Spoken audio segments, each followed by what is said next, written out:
Welcome to the Wits and Weights podcast, where we discuss getting strong and healthy with strength training and sustainable nutrition.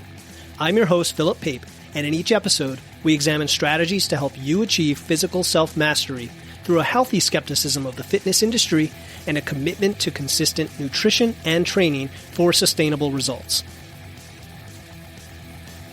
Welcome to another episode of Wits and Weights. This episode is from my appearance on Paul Hanton's podcast, The Healthy Fit Life, for the episode Avoiding Common Issues with Sustainable Fat Loss. Paul interviewed me about body composition, body fat overshooting, the difference between weight loss and fat loss, what happens when we lose weight, mistakes people make during weight loss, and what we can do instead for a more sustainable approach while still getting results. The last thing I want to mention is that if you feel like you've put in effort to improve your health and fitness but are not getting results, I'd like to invite you to apply for my one-on-one coaching program to get the body you desire, lose fat, build muscle, and make real progress. We'll work together to examine everything you're doing and not doing to figure out what's missing so you can look better, perform better, and feel better. Just go to witsandweights.com/coaching to learn about my program and apply today, or click the link in the show notes. Thanks for listening and enjoy our conversation about body composition. Hey, and welcome to the Healthy Fit Life podcast. I'm your host, Paul Hanton. Today we'll be talking to Philip Pape, a certified nutrition coach, mindset specialist, and host of the Weights and Wits podcast. We'll be discussing how to avoid body fat overshooting for sustainable fat loss. And if you're a fan of the show, please do remember to subscribe so you don't miss any episodes. And leave a review if you enjoy listening. So, Philip, how are you doing today? I'm doing great, Paul. Thanks for having me on the show. Yeah, thanks for coming on the show. So I'm really excited to talk about this. I think it's something that a lot of people can learn more about. So in the intro, I mentioned body fat overshooting for sustainable fat loss. So I think it's a really good place to start. What is body fat overshooting? Yeah, body fat overshooting is a concept that I think if more people really understood it, it's probably the crux of many of the issues people have getting results. And I think the term was coined by Layne Norton in Fat Loss Forever years ago, and it's been used many times. But in a nutshell, it's the idea that every time we diet, we lose fat, but we also lose some muscle. Right. And there are a bunch of side effects that come along with that we can get into detail on, that then cause us to want to eat the weight right back and then some, and overshoot the original body fat level that we had. And there's a sobering statistic that at least 1/3 and up to 2/3 of people regain the weight they lose within a year, and up to 95% will regain that within 5 years. Wow. Yeah. That's crazy. That's kind of puts it in perspective, right? If you have some sort of goal, especially when it comes to fat loss, it's 30% chance of gaining it back within a year. And then the vast majority of people sound like they gain it back within 5 years. Yeah, it actually is even more insidious than that, right? Because we're going to get into the body composition outcome of all of this. It's not just about weight. It's really about fat and body composition and overall health. Yeah, and you that's a good segue. So a lot of people use weight loss, fat loss interchangeably, and I think I'm been guilty of that myself a handful of times. Sometimes it's easier just to generalize weight loss. But what is the difference between fat loss and weight loss? Yeah, I think the fitness industry and the way we've sold results over the years has always focused on weight loss, because nobody comes to you saying, I need to gain more weight, right? It's something has happened over my lifetime. The older I get, the worse I feel. I look in the mirror, and every time I lose weight, I think I'm going to be happy, and yet something's not right. My mood's worse over time, my energy, my overall health, my blood markers, my strength, et cetera. And it just accelerates over time. And what we fail to realize is that there are very negative effects as being a human being over time if we don't give ourselves the right stimulus. The right stimulus in terms of details we'll get into, but things like training and protein. And so our bodies think, okay, I don't really need the muscle. You're not feeding me enough protein. I'm getting older. I'm sitting around all day, probably working from home now. And I just don't need this. So you start to lose the muscle, and you start to get weaker over time. And when we talk in the language of weight loss, yeah, it sells. And a lot of people know what you're talking about. But when I work with clients, it's how do we change our lifestyle, our habits, our skills and behaviors so that we can improve our body composition and then gain all the health benefits that come with that, from increased strength to avoiding disease to just greater vitality and, healthy living. Right. So I agree that the fitness industry sells weight loss, and most people, what they want is fat loss, right? They especially for men, they want to go to the body recomposition route where they are dropping fat, but they still retain some sort of muscle mass. But I agree that I think the fitness industry is really oversold weight loss, and that's what you see everywhere when people really want is fat loss. But I do also want to talk about body composition. So maybe you can describe what is body composition to maybe the general audience. What does that mean? What does that look like, body composition? Sure. I mean, in simplest terms, our body's made up of tissue, fat, organs, muscle, bones. And the simplest way to describe body composition is how much of that is fat. So what is your body fat percentage? And for, there's an essential level of fat we need to survive. So if you look at bodybuilders who are stage lean, men can get down to 3 or 4%. Below that, you would just die, right? That's an insane level of leanness. And for women, it's 10% higher than that, roughly about 12%. And then there's a level of essential fat you need on top of that for health, right? It protects your organs. It's good for your hormones. And we need to have somewhere, for men, it would be somewhere between 10 and 20% body fat. And for women, it's going to be 20 to 30%. So that's what we mean by body composition. And most people, if they don't do anything about it, will slowly slide higher and higher, for men into the 20s and 30s percentages as they get older. Yep. Yeah. And I think I know one of the a big myth, maybe it's gotten better now. I think it's gotten better now of how fat is bad, right? But like you mentioned, our body actually needs some sort of some level of fat to just survive, right? Not excel, but just to survive. And I think we've hopefully moved past that in the industry. But I know for me, that was one of the myths I held for a long time, that fat is bad. And but really our body needs a certain level of fat just to survive. Yeah. And I think, especially when I have female clients who they just want to lose weight right away, we talk about body composition. It's like, even if you focus on losing weight and think that's going to get you to your level of leanness, a lot of what you're losing is not fat. It's also muscle. And that's part of the problem. Right. And so let's talk about body recomposition. So that's another word you mentioned. So we talked about body composition, which is like the percentage of fat that you have. But what is body recomposition? So someone said, "Hey, I want to decrease fat, but keep the lean muscle mass that I have." But what does body recomposition mean? Sure, and I guess I would split into two definitions. One is what people go after. That's like the holy grail of building muscle and losing fat at the same time, which is it's possible in a few cases. It's possible if you're very overweight because you have a significant fat reserve. You're effectively, even when you're in a deficit, it's almost like you're in a slight surplus initially because you have the extra fat. And then in brand new lifters who've never lifted before, because they get such a huge stimulus to build muscle, that even if they diet slightly or are at maintenance, that they can recomp. So that's recomposition. But we could also think of it in terms of just over time changing our body composition. And we can't focus on just one half of the equation. We can't just focus on losing. Yes, when I have to get a new client and convince them that, if they want to lose 30 pounds, at some point we want to build muscle, we generally still start with a fat loss phase after we go through a pre-diet maintenance and prep phase, of course. But then once they get there, once they realize the importance of muscle, then we turn it around and we say, okay, now let's focus on building muscle, which very few people do. And when they do it, they often don't do it for long enough. They'll do it for 3 months, say, oh, I'm starting to get fat. And then they want to cut. And my general recommendation is to build for at least 6 to 9 months if you've never done it before, because that's where all the wonderful new gains are going to be. Yeah, those newbie gains. those very popular newbie gains.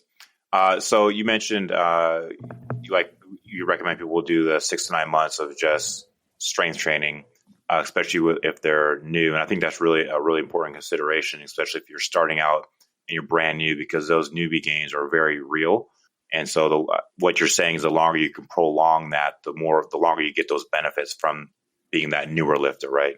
Yeah, that's it. There's some sort of threshold where, like the anabolic threshold, whatever you want to call it, after a few months where it starts to kick in, your metabolism really starts to ramp up. And especially for a brand new lifter is going to have what they call neuromuscular adaptation, right? For the first 3 months or so when you're doing a novice program, you have this inherent level of strength that your body is capable of, but you're not quite expressing it until you start getting under a heavy barbell for a while. And so you start to recruit more and more of those muscle fibers and develop into your maximal strength. And then you start to develop new and bigger muscle tissue at that point. So there's like this threshold where it starts and then it starts to take off. So if you don't let it go long enough, you're not going to see that. It's going to be very inefficient for years. Right. And then after that, after those newbie gains, that's when the real work starts, right? The fun stuff. Yeah. Right. Exactly. Just trying to make any little bit of progress. But yeah, so let's jump into what happens when you actually start to lose weight or fat. So what are some sort of adaptations that your body goes through when you start to decrease weight or fat?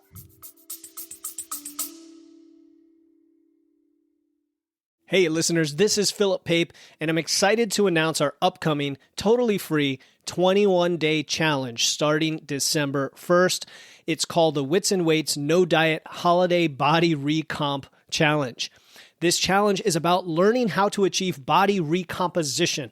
That's building muscle and losing fat at the same time without dieting or restriction throughout the holidays.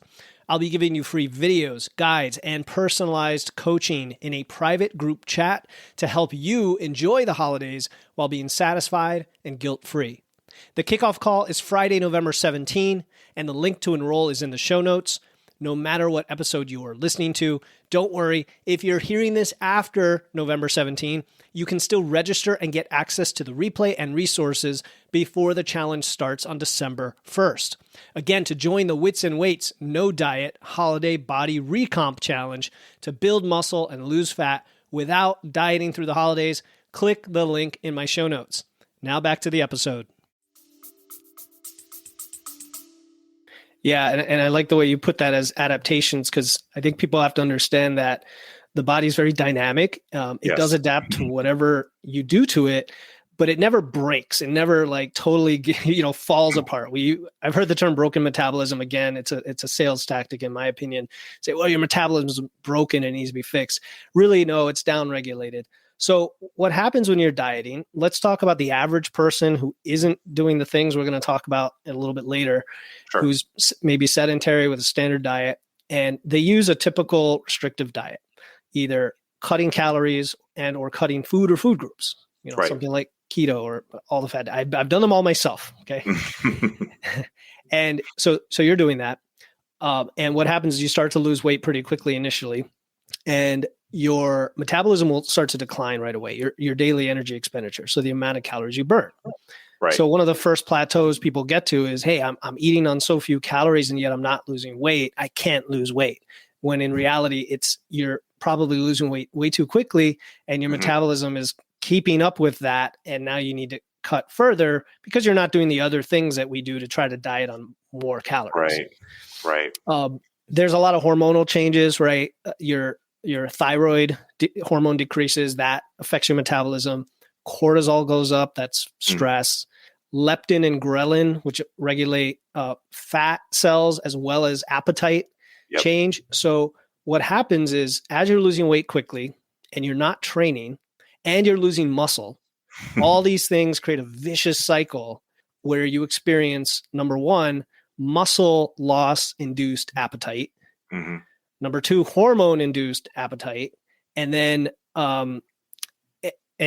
when you get to the bottom of that diet, you're so ravenous and you've been restricting so much that you just now want to binge on high carb, high salt, high sugar type foods or high fat foods that nature is telling you would be the best thing to bring into your body to get back to good health. And that's what basically accelerates the desire to binge back, what causes you to overeat and body fat overshoot. And then on the way up, when you regain that weight, here's what people have to understand. All that muscle you lost, which could be up to half the tissue, right? So let's say you lost 20 pounds, maybe 10 pounds of that is muscle. If you regain that 20 pounds back, most of that is fat. So every time you're cycling up and down, you end up at the same weight, but fatter and fatter.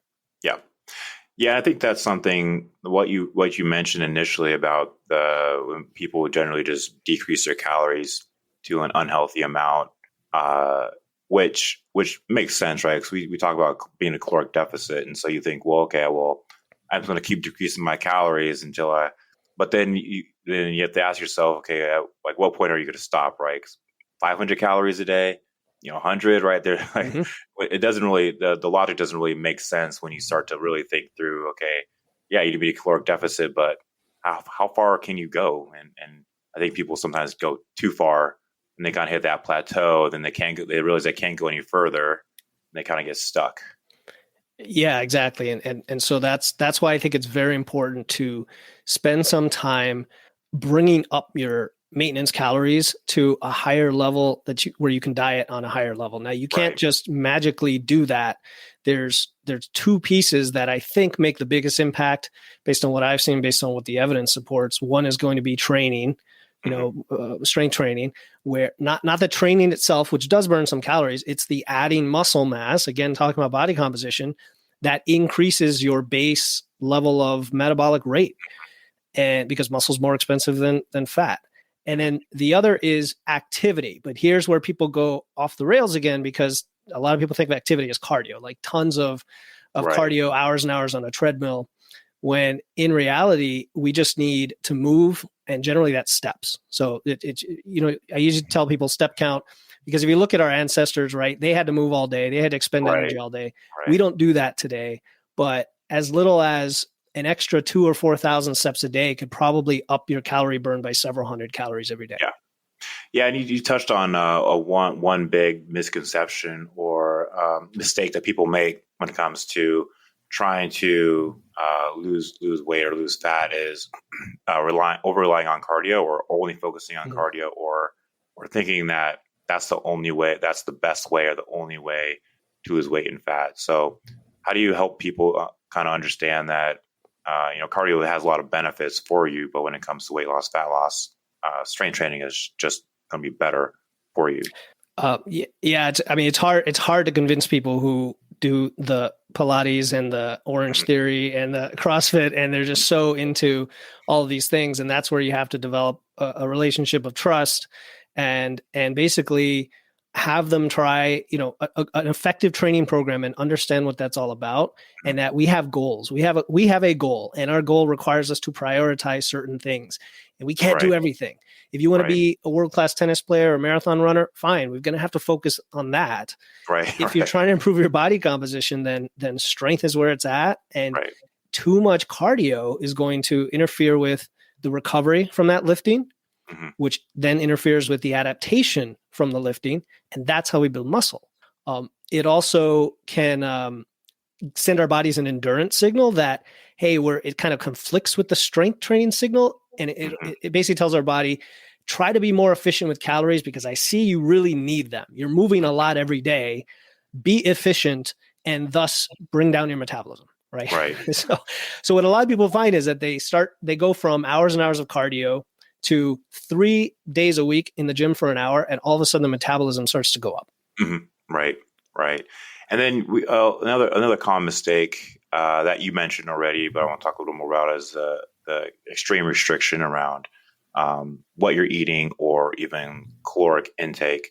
And I think the fitness industry pushes that a lot, right? Because it sells well. So when it comes to those extreme restrictive diets, or people dropping their calories to unhealthy amount of levels, how do you help people kind of overcome that? Yeah, I think a lot of people that are seeking help with their nutrition have tried these diets, Mm-hmm. and the answer, when I ask them, did it work for you? The answer is always for a time. Like it worked for a Right. time. Well, why did it stop working?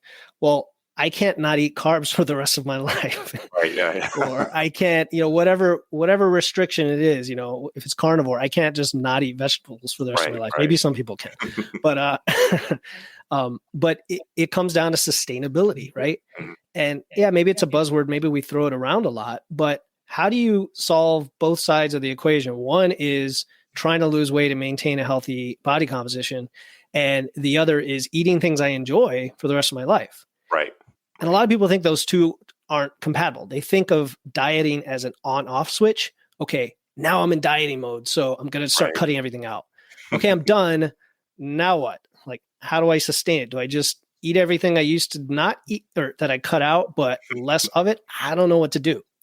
So we tend to work on from a principle of, some people call it flexible dieting, but I basically say if it's consistent with your lifestyle, right? If it's foods you enjoy, we try to fit them in, but we understand where it serves you and your goals. So if donuts are a non-negotiable, okay, let's find a way to fit a donut in. And maybe it's a homemade donut, or maybe it's, one versus two donuts. There's decisions we can make.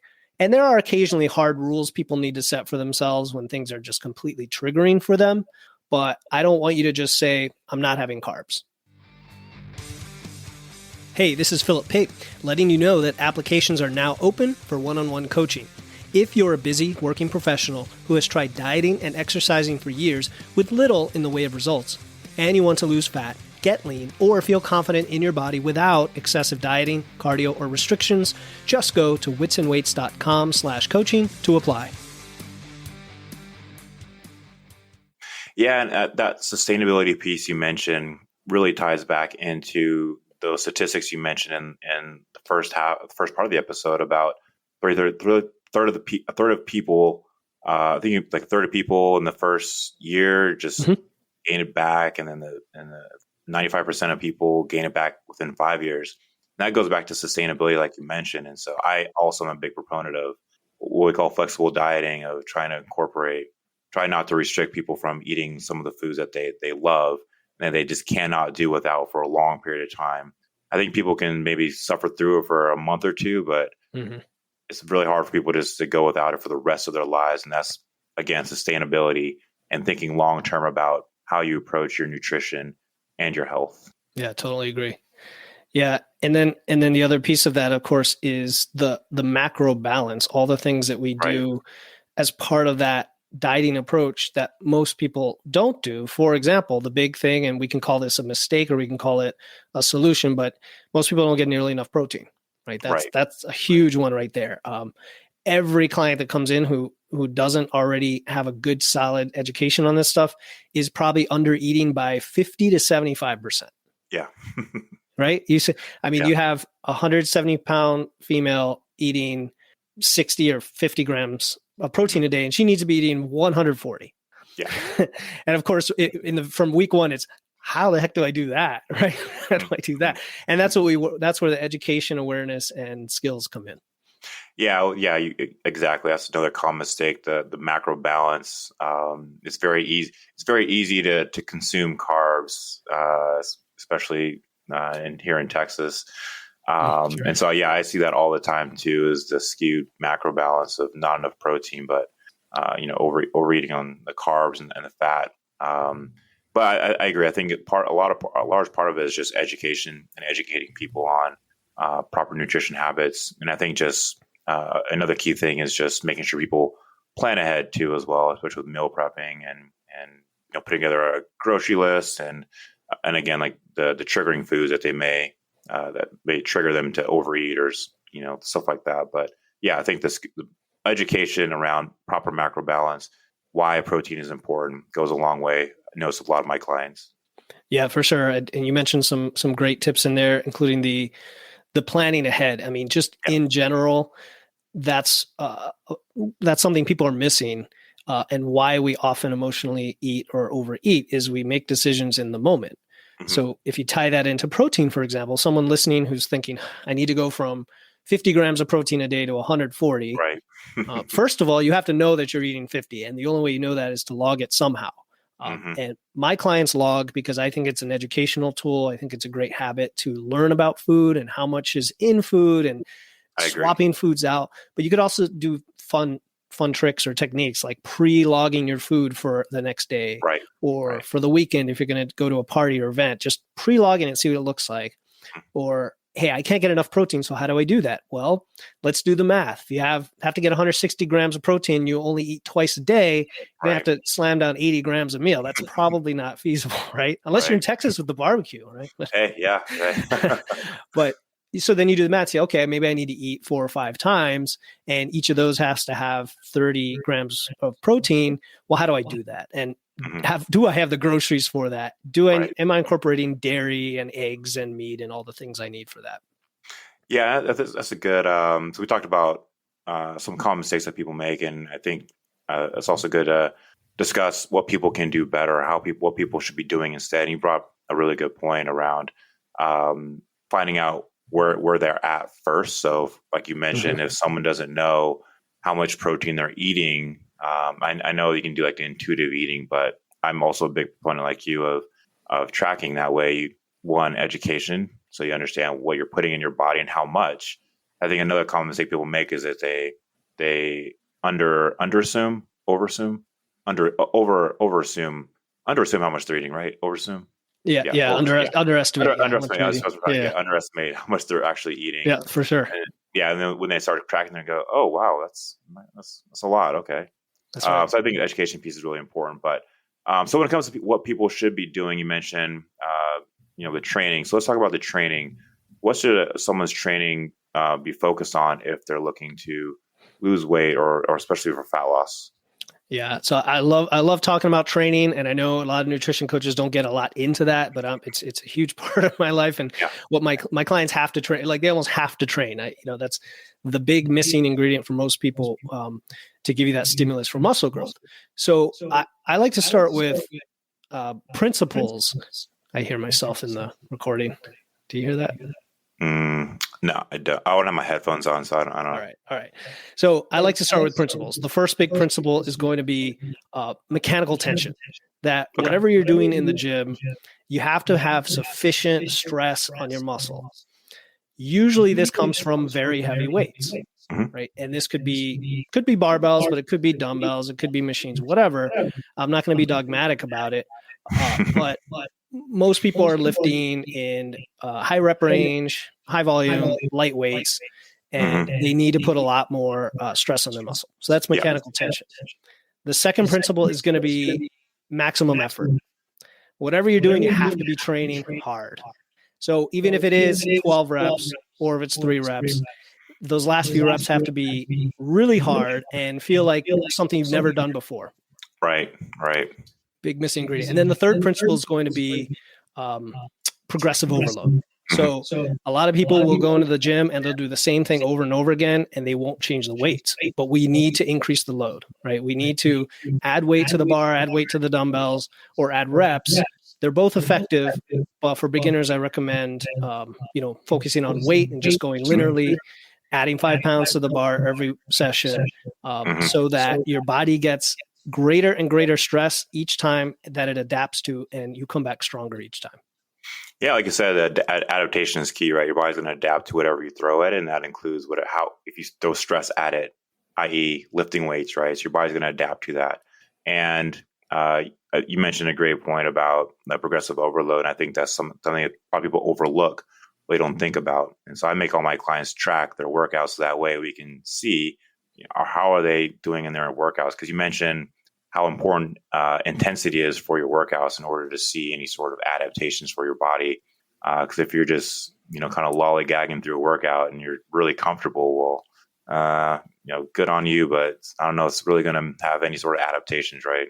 Yeah, exactly. I mean, and I like to illustrate this through videos for people and show them kind of what somebody looks like who's really working hard. And it might be myself. It might be, hey guys, this is what you have to look like when you're training hard. Yeah. So it's tough being an online coach, as opposed to like an in-person personal trainer, because you need them to send you videos to do form checks.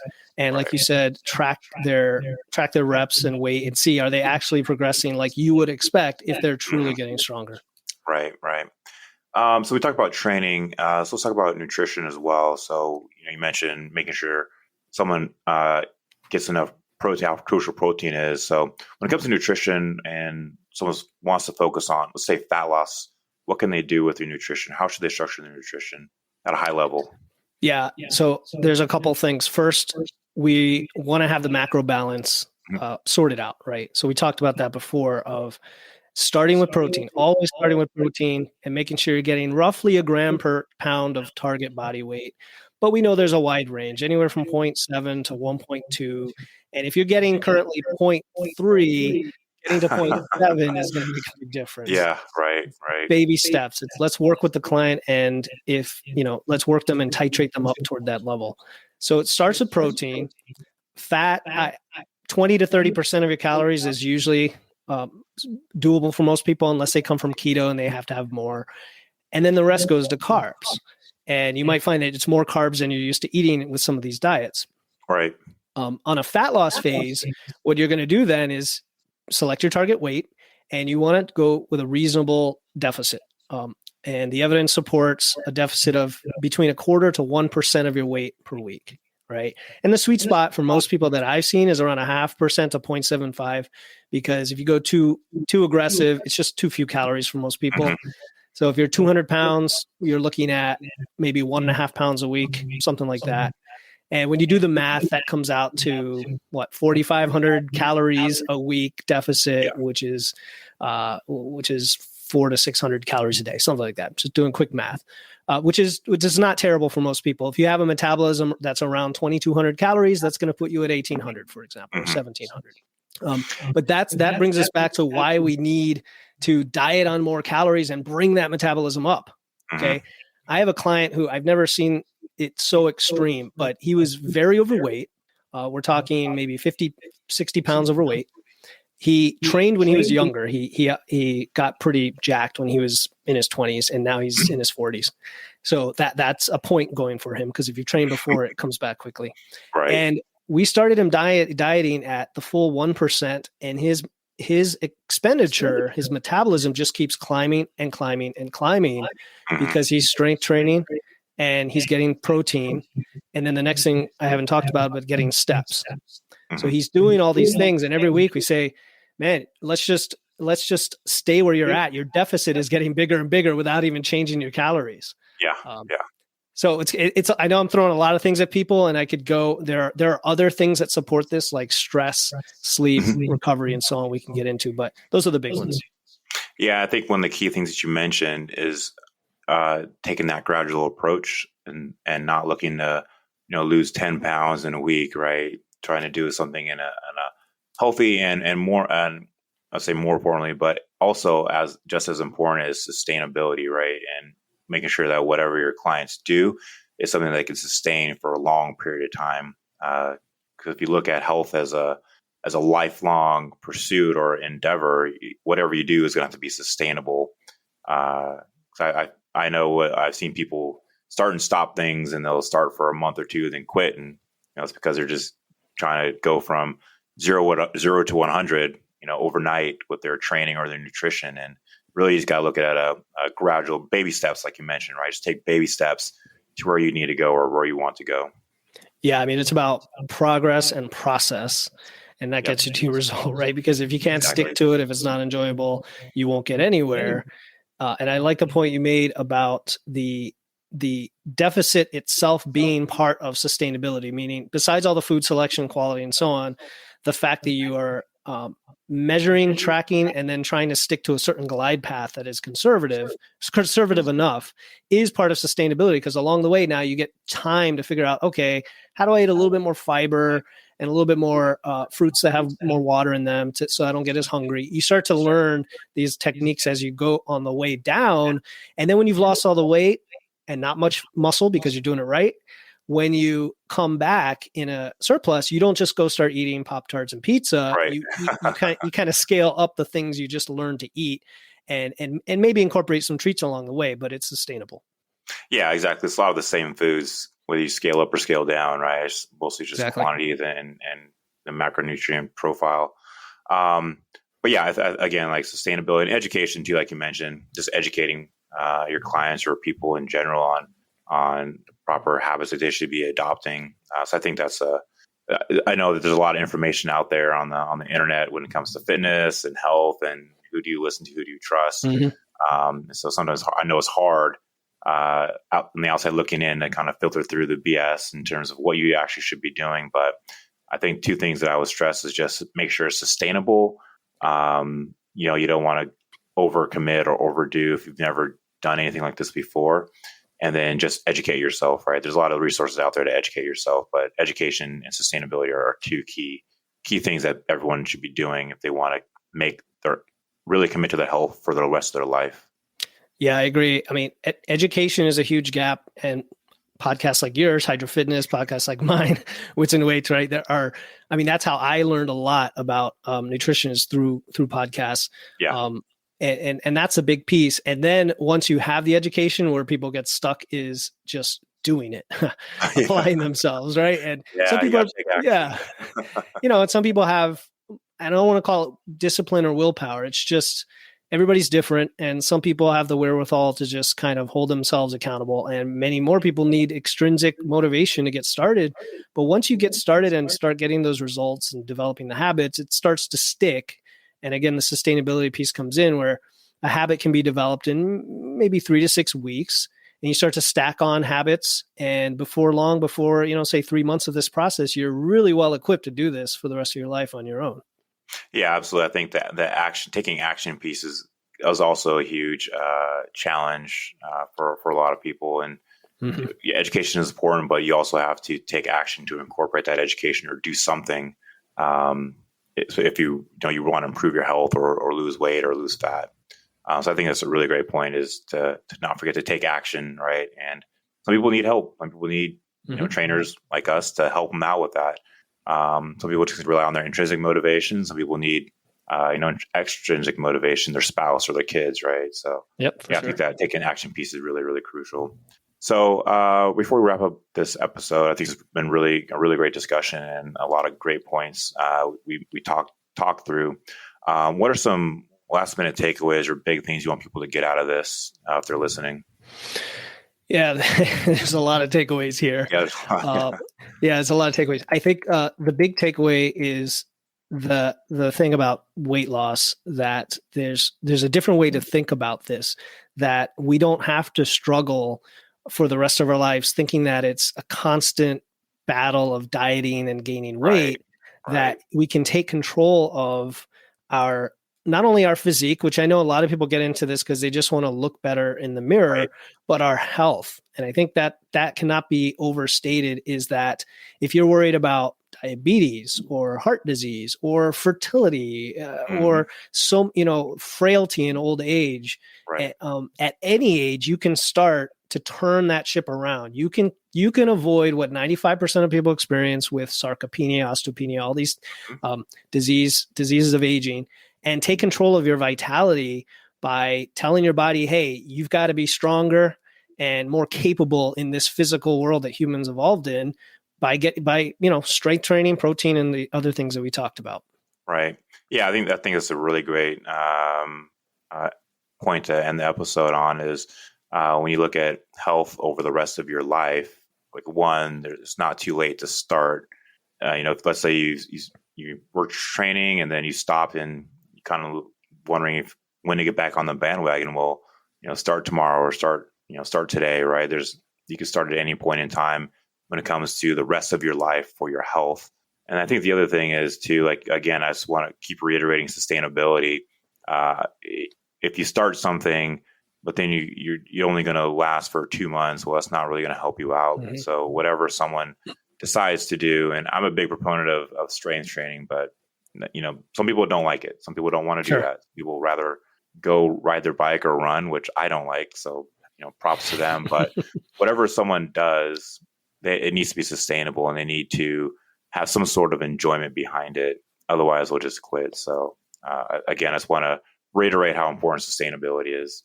Yeah, I agree. Fun, balance, all of those things. Balance, yes. You don't want to be the crazy weirdo who is just ostracizing their family and friends. Yeah. Just, live your life and enjoy. I agree. Those are great words to live by. Yep. And I think that's a great ending point. So Philip, thanks again for coming on the show. Really got a pleasure talking to you. And I think there's some really, really, really great takeaways that people are going to get from this episode. Thank you, Paul. I also enjoyed the conversation. It was a ton of fun. Thanks for having me on. Yeah, anytime. Thanks for listening to the show. Before you go, I have a quick favor to ask. If you enjoy the podcast, let me know by leaving a 5-star review in Apple Podcasts and telling others about the show. Thanks again for joining me, Philip Pape, in this episode of Wits and Weights. I'll see you next time, and stay strong.